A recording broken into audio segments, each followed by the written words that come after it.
morning, beautiful creatures of Gaia.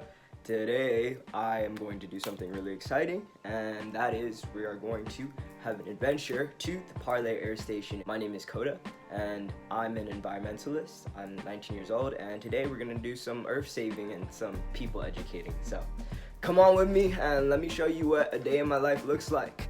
You! So right now, I'm on my way to the Parley Air Station at the Bishop Museum in Honolulu, Hawaii. That's okay. So basically, ever since I was a junior in high school, I realized that the climate is in critical danger and the oceans are extremely sick right now. As a matter of fact, the earth is actually composed of 70% ocean or water, right? And the thing is, like, people don't usually understand that. I mean, I'm sure they understand and they know that the earth is mostly oceans. If you look at the globe, you see that it's mostly blue and not green. But I don't think a lot of people are really aware of how significant the ocean is to human health and to the overall health of the planet. This can be because of a lot of variables, right? Like, people don't necessarily live next to the ocean. They're not as fortunate as we are to live in Hawaii and be surrounded by ocean at all times. And that's understandable. A lot of people are surrounded by factories and, industrial types of like cities and like it's urbanization, this urban culture of humanity, which is really numb and really incoherent to the fact that, every action that we take has a reaction somewhere else in the world. Plastic pollution is a huge problem today. If you look at some of our coastlines here on Oahu, you can see the sand is completely covered with microplastics, and not even just microplastics. There's an endless amount of debris. Like, there's shoes, there's fishing debris, fishing nets, like just trash, plastic bags, plastic utensils, toothbrushes, lighters. There's anything that you could think of and it's all washing up. Our oceans are a crucial part to life because so much life derives from the oceans. Like the zooxanthellae, for example. They're a single-celled organism that live and contribute to the health of corals. If you watch the movie, the classic Finding Nemo, you see so much life and all these beautiful colors and all these beautiful fish, and they're just having a good time living in harmony in the ocean on the seafloor with these corals that provide them a safe place to live. We need to protect them. So this is my mission here, and ever since I was a junior in high school, I made the pledge to be a part of the solution instead of contributing to the problem. After that, I started a club at my school. I got, maybe 20 or 30 kids involved, and I just educated them. I just spread awareness about this problem because that's one of the most critical parts to change, or at least trying to start change, is you need to spread awareness. You need to get people informed about the topic so they develop the passion within themselves to start taking the necessary actions to solve the problem. Alright, so I'm driving and I shouldn't be talking to my phone like this, but I live on the edge! Let's go! So, we're gonna go to the Bishop Museum and I'll catch you guys there. See you later! For the oceans!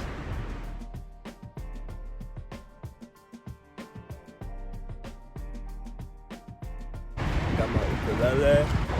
I'm living good, bro. Living good. Living the good life. It's a beautiful day out, by the way. It's so pretty. So grateful.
Alright guys, so we made it safe and sound to the Parley air station. I hope you enjoyed the ride. Now it's time to gear up because obviously I can't be showing my sexy bod to all the little kids. Maybe one day, nah. But here we go. Gotta throw on some merch for the oceans. Let's get it. I wanna live in a world of my own. Maybe then would I feel less alone? All these people next to me, but they're all on their phones. All these people in the world, but nobody listens. Okay, there's one more thing that needs to be done for today, and that is you gotta throw on the Parley vest, baby. Let's go. That's right. Let's go, guys. Look at that. I'm a Parley boy. Put my vest on, yeah. Okay. All right, so we're gonna go. I'm gonna introduce you to my coworkers, and we're gonna have a very good day. The sky was burning. Is it true? Could the air we breathe be getting hotter because of CO2? Nah. If we cut the trees and burn the forest like we always do, we could have a lot. Hi, what's your name? Josh. I'm the Parley Air Station manager. Today we're going to be giving some talks to Kapalama Elementary School. And yeah, really stoked. Let's get it. Let's go. And I won't hesitate to heal myself to heal. Okay, so this is the Parley Air Station. Here it's like a open air classroom, right? Kind of gives you the educational vibe, and here we talk about problems with the oceans. Actually, most of our oxygen that we breathe is not from trees. It's actually from these little plants called phytoplankton in the oceans. Over half of it we breathe. So every second breath that we took, right? We took 4 breaths. So 2 of those breaths that we took in were generated by the oceans. If I could swim in the oceans unknowns, I'd see coral reefs, not coral gravestones. My earth needs relief, but my people condone. So this is our workstation. And basically, there's 7 types of plastics. Only 2 of them are usable for this station. That is type 2 and type 5. Polyethylene and polypropylene. So, the reason why we only can use 2 types of plastics is because the other ones are just super toxic, right? And they emit a very dangerous smoke or gas into the atmosphere that's no good, no bueno for our atmosphere. This is the shredding machine. Basically, you would put plastic in here, you grind it, and it shreds it up into this little bucket, and then we have shredded plastic. And then what happens with that is once we get a big old bucket of plastic, we scoop it into one of these machines right here, and this gets really hot. And then it goes through this tube and squirts out some crap like this. But basically, when that's warm and malleable, it goes into a mold, and then we can turn it into different things, like these hand planes, for example. And that's our upcycling process.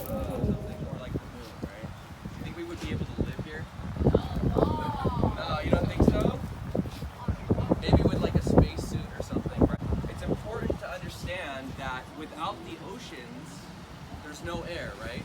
And there's also no life. So it's important that we keep the oceans healthy and safe. We gotta protect them. Just keep it looking like this, right? So, yes. Too much trash is exactly right. Another one. Too much plastic. Yeah, that's more specific. Global warming. Yes, that is a really good one. Microplastics, I think you're getting into. We'll talk about that today. Oil, yep, we'll make a connection to that too. That was a good one. So there's a bunch of issues affecting the oceans, but today I'm gonna focus on plastic pollution. Okay, how many of you guys touch plastic today? Everybody should have their hands up. We like to stress though that even though, upcycling is cool and it's a cool thing to do with the plastic, it keeps it out of the ocean, keeps it out of the environment. It is not the solution to plastic pollution or climate change or solving any ocean threats at all. Because at the end of the day, plastic is still plastic. And the one thing about plastic is that it breaks up, it never breaks down. So we are in this very toxic relationship with plastic right now as humans, as a human species. And together we need to break up with plastic for our own good. Sometimes these birds, these animals, mistakenly think that the plastic is food. the air strategy.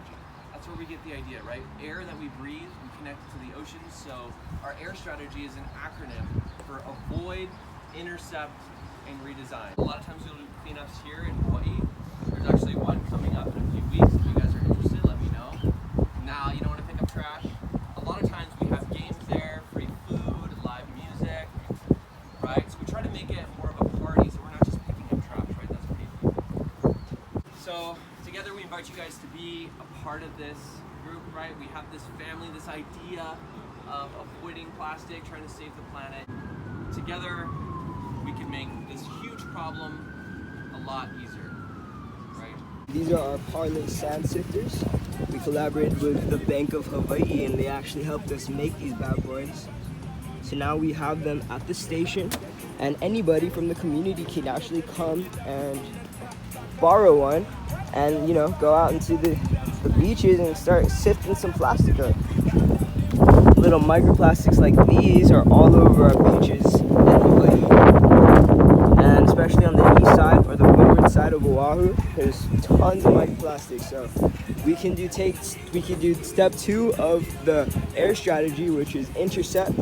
Grab a sifter at the air station and go out and intercept these plastics so they don't get into the bellies of fish and eventually into the bellies of humans and make the world a better place, one step at a time for the oceans. Hi, what's your name? Hi, I'm India. What do you do here? I'm an educator. Just be here. I'm an educator at Parley Air Station in Hawaii. Cool. Well, why do you educate? I educate because I love seeing the stoken people when something clicks for them and when it makes sense. And I love to learn, so I love to help other people love to learn. Right on. And I love the ocean, and I love taking care of it, so my favorite thing to do. So that's your specialty, huh? Ocean? I think so. Yeah, I think so. Ocean, Mama Sea, she's my specialty. What's one thing that you would tell the people watching these videos that they could do for the ocean? Okay, one thing. I think one thing that you can do is first looking inward, looking at yourself, acknowledging the fact that you are just a carbon life form on this earth, breathing and existing with the other carbon life forms, the other animals, and the other plants and species. And we've got to work in symbiosis together. And so one thing that you can do is just connecting to that. I think reconnecting to nature is the first step, and then going from there, reconnecting to who you are, reconnecting to your purpose as a human being on this earth, to live in symbiosis with the other creatures rather than trying to be in control of them. I think that's the first thing you want to do. And then after that, the ideas start popping off because you're so intelligent and you have the ability to come up with solutions like reusing things and going to zero waste stores and all these things, or maybe even starting a zero waste store. Like, the sky's the limit with this stuff, with reconnecting ourselves back to the earth as humans. It is in our DNA, so it has got to be easy once we recognize that. So yeah, just reconnect yourself to the environment around you, and you'll realize that you can be doing stuff that makes a lot more sense, like gardening or composting, doing things that humans have been doing for thousands and thousands of years. Yeah, and that's the first step. Look inward, look in the mirror. Awesome, right on. Thank you, India. Yeah! What's up? Just chilling now. We just had our first group, 24 fifth graders. They were so stoked. They were so amazing. My coworker India said a few things that really just inspired me even more. So grateful, so stoked. Just living the good life out here, bruh. Parley Air Station vibes. I don't want to see the day big words appear on my screen saying we didn't do enough to keep our climate clean. The oceans don't know blue no more, the trees won't ever see green, and we polluted every single thing there was in between. I know it's hard to see the problem when the problem is you. I'm not saying that I'm not guilty, cause I am human too, but there are ways to make a difference. Trust me, it's nothing new. If we all just work together, here's some things we can do. Turn off the lights when you ain't in the room, it's not that hard. And if you live close to work, ride your bike, not your car. Don't let the water run, go outside and kiss the sky. Please appreciate nature and be grateful you're alive. I wanna live in a world by my own. When I feel less alone, all these people next to me, but they're